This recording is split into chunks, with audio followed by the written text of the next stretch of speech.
आपकी हुकूमत की तरफ आते हुए अगर आप सीनियर रहनुमा हैं पार्टी के, आपने एक बात की शहजाद इकबाल साहब से बात करते हुए कि वजारत दाखिला और वजारत खजाना से मुतालिक जो फैसले किए गए वो हुकूमत कायम रहने के जामिन है। अब ज़ाहिर से तासुर ये उभर रहा है जैसे इस्टेब्लिशमेंट के नुमाइंदे हैं ये दोनों वजारतें, वजारत दाखिला भी और वजारत खजाना भी। हालांकि वजारत दाखिला पे तो ज़ाहिर मेरा ख्याल ज़्यादा डिबेट नहीं है कि मोहसिन नकवी साहब को किसके कहने पर आप लोगों ने वज़ीर दाखिला बनाया, मगर औरंगज़ेब साहब के बारे में तो तासुर है कि वो आपकी लीडरशिप से बहुत करीब रहे हैं, काबिल आदमी हैं, शहबाज शरीफ साहब को पसंद है। ये रिपोर्ट भी होता रहा, शहबाज साहब भी हमारे साथ मौजूद थे, वो भी ये कह रहे थे आप ऐसा तासुर दे रहे हैं जैसे वो भी उनको भी इसलिए दिया गया इसहाक डार साहब की जगह ताकि जमानत है कि वो किसी के कहने पर आए हैं। नहीं, देखें बात ये है कि अब आपने जो बात की उससे तो ये तसर जाता है कि शायद इसहाक डार साहब जो है वो मियाँ शहबाज शरीफ साहब को पसंद नहीं है या उनके साथ उनका जो है वो इज़्ज़त एहतराम का रिश्ता नहीं है, जबकि मेरे इज़्ज़त एहतराम का रिश्ता होगा मगर मेरे अलावा भी ये तासुर है। नहीं, उनकी काबिलियत नहीं, उनकी काबिलियत में भी कोई शक शुबा नहीं है, बहुत ऑनेस्ट और बड़े मेहनती इंसान है और हमारी पार्टी का वो बड़ा असासा है। मामला ये है कि देखें, अगर मैं ये बात कहूँ कि जरदारी साहब को जो प्रेसिडेंट हाउस में बैठाया गया है या किसी को जो है वो सेनेट में किसी जगह पे बैठाया जाएगा या किसी को गवर्नरशिप पे बैठाया जाएगा, तो अगर मैं ये कहूँ कि वो ज़रूरी हैं इस मकसद के लिए कि कोलिशन गवर्नमेंट जो है वो अच्छे तरीके से जो है वो मूव करे और सारे मामलात अफ़हाम तफ़हीम से आगे बढ़े, तो आप उसको ज़ामन कह लें या फैसिलिटेशन कह लें। तो मामला ये है कि ये जो कोलिशन गवर्नमेंट है, कोलिशन गवर्नमेंट में ये सारे प्रेशर्स जो है ये चलते हैं तो क्या इसमें सभी को जो है वो शामिल पीपल्स पार्टी को हिस्सा दिया जाता है, क्योंकि बिलावल भुट्टो जरदारी साहब हम दे रहे हैं तो को पीपल्स पार्टी नहीं, को पीपल्स पार्टी का हमने उधार तो नहीं देना ना। जैसे मगर बिलावल भुट्टो जरदारी साहब ने कहा था कि वो कोलिशन गवर्नमेंट से साथ तावन करें और कोलिशन गवर्नमेंट जो है वो कामयाब हो, आगे चले। इलेक्शन से पहले बिलावल भुट्टो जरदारी साहब ने कहा था कि वज़ीर खजाना कोई भी हो सकता है सिवाय डार साहब के। उसको ये नहीं पता था कि आप लोग कोलिशन में हुकूमत बनाएंगे, बनाई है, तो क्या ये पीपल्स पार्टी के डिमांड पर हुआ? फिर बहरहाल किसी की डिमांड पे नहीं हुआ। मैं समझता हूँ कि वज़ीर आज़म ने उनकी ये डिस्क्रिशन थी और उन्होंने मुख्तलिफ जो है वो मामलात को देखते हुए ये मुनासिब समझा कि यहाँ पे ये आदमी जो है ये अपना जो है वो ठीक रहेगा। और फिर आप देख लेना कि IMF का वफ़द आया है, तो पहले वफ़द जब आया था तो कभी जनाब वो एक शर्त है, फिर दूसरी है, फिर आज बताएंगे, फिर 3 दिन बाद बताएंगे, फिर 5 दिन बाद बताएंगे। तो बड़े आराम से जो है वो उन्होंने 2 दिन मुज़ाकरात किए हैं, तीसरे दिन वादा करके चले गए हैं। तो ये सारी चीज़ें जो हैं अब इनके आप एनालिसिस में जाएं, ये जो आपने पहले वाली मिसाल दी जाएं तो वो मुनासिब नहीं है। नहीं, ये जो आपने पहले वाली मिसाल दी है कि आया था और मामला नहीं तय पा रहे थे और इस दफ़ा बहुत जल्दी तय पा गए, वो पिछली मिसाल है वो डार साहब ही की है, यानी इसहाक डार साहब से मामला नहीं तय पा रहे थे, औरंगज़ेब साहब ने कर दिया। आप खुद भी यही कह रहे हैं। मामला ये है कि मैं समझता हूँ कि डार साहब जो हैं वो पाकिस्तान के या अपना IMF के साथ जो मामलात का तय होना था उसमें उनका एक अपना एक व्यू था जो कि जिसके ऊपर वो कंप्रोमाइज़ नहीं करते थे। लेकिन बहरहाल मैं इस मामले में उनके साथ हूँ। मैं समझता हूँ कि उनका व्यू जो है वो दुरुस्त था। तो अब ठीक है, मामला तो आगे बढ़े हैं, लेकिन आगे जो देखेंगे कि ये मामला जो है वो किस तरह से फिर हमें पॉलिटिकली या लोगों को किस तरह से जो है वो इन मामलात को फेस करना पड़ता है। वैसे मगर उसमें मसला ये है कि जो आप कह रहे हैं कि उनका एक व्यू था, उस वक्त यही तासुर हो जो आप कह रहे हैं कि तासुर जा रहा है इस बात से कि जैसे शहबाज शरीफ साहब नहीं चाहते थे, यही तासुर है कि शहबाज शरीफ साहब नहीं चाहते थे उसी एपिसोड की वजह से जिसमें उन्हें खुद इंटरवीन करना पड़ा, खुद MD IMF से मिलना पड़ा, खुद IMF के वफ्द को बुलाना पड़ा, खुद उसके बाद डील हुई एक स्टैंड बाय अरेंजमेंट की कि वो नहीं चाहते थे कि डार साहब हो। नवाज शरीफ साहब चाहते हैं किसी भी तरीके से कि उनकी इन्वॉल्वमेंट हो डार साहब की इकॉनमी के मामला में। नहीं, ऐसा हो नहीं सकता कि मियाँ नवाज शरीफ साहब कोई चीज़ चाहते हों और वो मियाँ शहबाज शरीफ साहब ना चाहें। मेरा ख्याल है कि मियाँ शहबाज शरीफ का फैक्टर इसमें नहीं है, इसमें कुछ और फैक्टर्स हैं जिनके ऊपर मैं बात नहीं करनी चाहता। मतलब अब देखें, जब आप ये बात करते हैं, क्योंकि आप कहते तो ये हैं कि हम मुल्क के लिए अपनी सियासत को दाव पर लगाकर ये हमने ये हुकूमत ली है, मगर जब दो अहम वजारतें दे देते हैं और ये तासुर भी देते हैं कि जी हमारी अपनी मर्जी नहीं है, तो फिर ऐसा लगता है आप डेस्परेट ही हैं मुल्क के लिए। क्या जो दो अहम वजारतें तो आपने दे दी हैं, तो फिर आप डेस्परेट हैं हुकूमत करने के लिए? नहीं, हम डेस्परेट नहीं है हुकूमत करने के लिए, हम इस हुकूमत को कामयाब बनाने के लिए डेस्परेट हैं। क्योंकि अगर ये हुकूमत कामयाब नहीं होती तो फिर देखें, अब असल तो बात ये है कि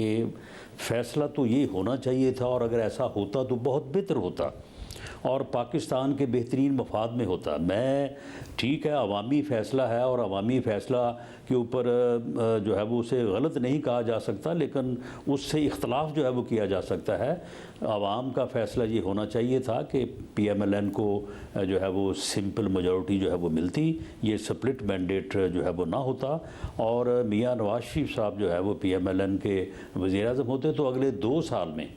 पाकिस्तान जिस दलदल में गिरा हुआ है, अल्लाह के फजल से जो है वो पाकिस्तान इससे निकल आता। वैसे मगर अब जब स्प्लिट मैंडेट आया है तो अब इसके अलावा और कोई चारा ही नहीं है हमारे पास, और कोई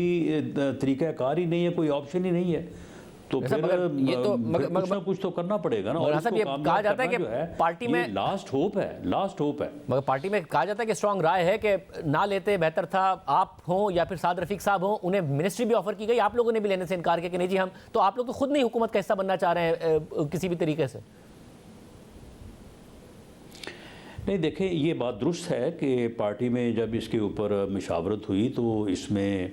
एक बहुत मजबूत राय थी कि हमें वफाक में जो है वो हुकूमत नहीं लेनी चाहिए। पंजाब में हमारी अक्सरियत जो उस वक्त तक आलमोस्ट हम जो है वो नंबर तक पहुंच चुके थे, तो पंजाब में जो है वो हमें हुकूमत जो है वो बनानी चाहिए। तो लेकिन अब फिर ये है कि फिर और बहुत सारे फैक्टर्स होते हैं, बहुत सारे प्रेशर्स होते हैं, बहुत सारी चीज़ों को मद्देनज़र रखना होता है, लेकिन बहरहाल अल्टीमेटली जो है वो फ़ैसला ये हुआ कि मरकज़ में भी हुकूमत जो है वो बनाई जाए। तो अब जब बनाई जाए तो अब पार्टी के फ़ैसले के साथ हैं। मैं ख़ुद ज़ाती तौर पे अपनी राय की हद तक जो है वो इस बात से मुतफिक नहीं था, लेकिन जब पार्टी ने फ़ैसला कर लिया तो मैं अब पार्टी के फ़ैसले के साथ खड़ा हूँ। मगर कोलिशन की सूरत में ज़ाहिर इस वक्त मुश्किल फैसले हो रहे हैं, अगर कामयाब होंगे क्रेडिट आपको मिलेगा, नहीं होंगे ब्लेम आपके ऊपर आएगा। आपको लगता है कि 5 साल एज ए कोलिशन आप निकाल पाएंगे, या पीपल्स पार्टी जरदारी साहब 2-2.5-3 साल बाद कुछ ना कुछ ऐसा कर रहे होंगे कि जिसकी वजह से शायद असेंबली तो चल रही हो, हुकूमत आपकी सरबराही के तहत ना चल रही हो, आपके वज़ीर आज़म के तहत? देखें, ये अब किसी के रवैये के मतलब जो है वो पेशीन गोई तो प्रिडिक्शन तो नहीं की जा सकती, लेकिन पीपल्स पार्टी का मेरा ख्याल है कि रवैया इसी तरह से रहेगा जिस तरह का अभी अब शुरुआत में आप देख लें कि इरसा के चेयरमैन के ऊपर उन्होंने क्या रवैया अपनाया, और इसी तरह से बाकी मामलात भी जो हैं, तो इन चीज़ों के ऊपर मेरा ख़्याल है कि यानी हर बात पे तनकीद भी होगी, हर बात के ऊपर अपना मौक़िफ़ भी होगा, हर बात पे अच्छा बनने की कोशिश होगी, और कोशिश ये होगी कि हर बात की ज़िम्मेदारी जो है वो अगर कोई डेबिट है तो वो हमें जाए, और कोई क्रेडिट है तो वो दूसरे कोलिशन पार्टनर्स को जाए। तो मेरा ख़्याल है कि ये हमारे जो कोलिशन पार्टनर्स हैं, ये इस किस्म का रवैया रखने का जो है वो इम्प्रेशन उनसे आ रहा है। तो अब हम तो इसमें जो है वो कोशिश करेंगे कि ये मामलात जो हैं ये बेहतर अंदाज से आगे बढ़ें। बाकी आगे फिर जो है वो कोई कबल अज़ वक्त जो है वो कोई बात हतमी तौर पे नहीं की जा सकती। मगर जब आपने ये कहा था कि शुरू में ही हुकूमत बनने के बाद ही कुछ एक आध मामला ऐसा हो गया था कि शहबाज शरीफ साहब के अलावा कोई वज़ीर आज़म होता तो मुश्किल हो जाता, मगर उन्होंने सूरत हाल संभाल ली। वो इरसा के चेयरमैन वाली बात थी कि पीपल्स पार्टी ने शोर मचाया और फ़ौरन पीछे हट गए, यू टर्न ले लिया शहबाज शरीफ साहब ने। इसी पर आप कह रहे थे कोई और होता तो मुश्किल हो जाता? नहीं, मेरा ख़्याल है कि यू टर्न का लफ्ज़ तो ज़्यादा सख्त हो जाता है। मेरा ख़्याल है कि उन्होंने अकामोडेट किया, लेकिन ये बात दुरुस्त है। अगर मियाँ शहबाज शरीफ साहब की जगह पे अगर मियाँ नवाज शरीफ साहब भी होते तो शायद वो ये कहते कि भाई अब एक फ़ैसला हो गया है, तो अब आप आगे चल के देखेंगे, आप इसको फौरी तौर पे जो है वो आज सुबह नोटिफिकेशन हुआ है तो इसको दोपहर को जो है वो वापस लेना मुनासिब नहीं है।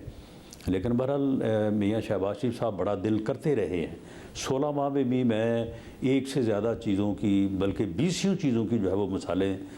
दे सकता हूँ कि उन्होंने किस तरह से जो है वो 13 पार्टियों का कोलिशन जो है वो उसको चलाया। तो अब भी जो है वो मामला जो है वो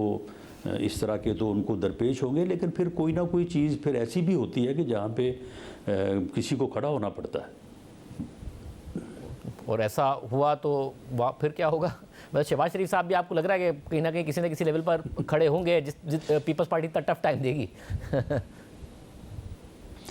हाँ नहीं, फिर देखें ना, आखिर उनको भी जो है वो सारे मामला, सियासत तो उन्होंने भी करनी है और जमात के साथ ही करनी है। जमात में कोई इस ऐसी बात को कि आप सुबह एक फ़ैसला करें और दोपहर को जो है वो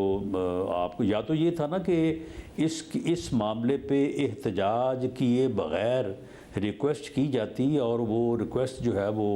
कंसिडर होके वो फ़ैसला वापस हो जाता। आप जो है वो फौरी तौर पे एहतजाज करें, मीडिया पे आ जाएं और जो है वो जिस तरह से कहते हैं कि हला मचा दें आपके, जी ये क्या कर दिया, वापस करें जी, और उसके बाद फिर वापस हो, तो ये फिर पॉलिटिकली जो है ना वो फिर पार्टीज़ में इन चीज़ों को जो है वो इसके ऊपर फिर तनकीद आती है।